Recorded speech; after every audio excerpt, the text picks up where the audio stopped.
What if the thing you're most afraid of is exactly what you're supposed to do? This is a story about Marcus, but if you listen closely, it might also be your story. Marcus had been standing at the edge of the same cliff for 3 years. Not a real cliff, not one made of stone and dirt. This cliff was made of resume never sent, business ideas written in notebooks that gathered dust, dreams that felt so heavy in his chest he could barely breathe when he thought about them.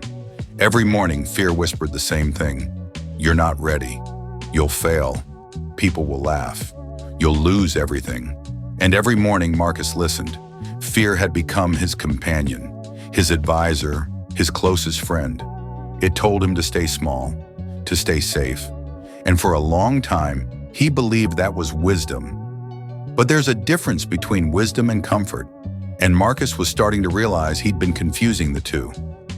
It's 2 a.m. Marcus can't sleep. He gets up and walks to the window. The city is quiet. A streetlight flickers. In the distance, the faint sound of a train. He picks up his phone and scrolls to his father's last voicemail, sent 2 years ago, a month before he passed.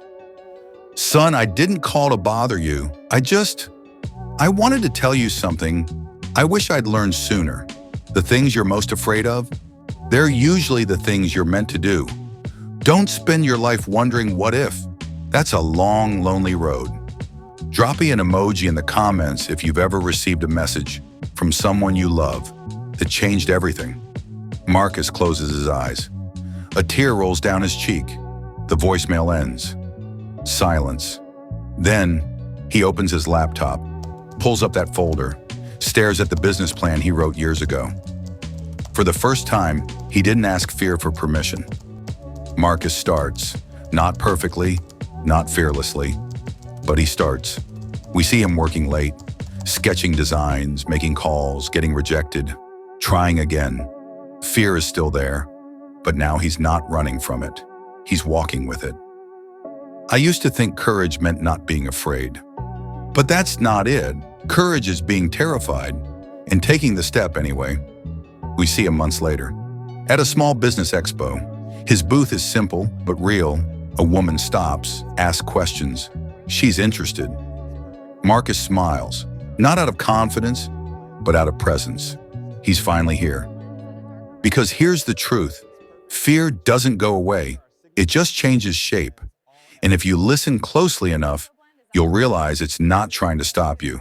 It's trying to show you what matters. Marcus at his old cubicle one last time.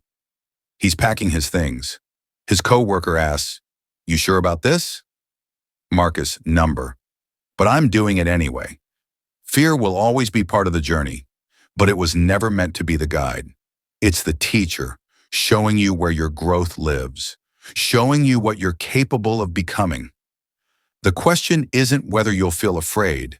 The question is, will you let fear teach you, or will you let it trap you? I want to leave you with this. God didn't give you that dream to torture you. He gave it to you to grow you. And yes, the path will be scary.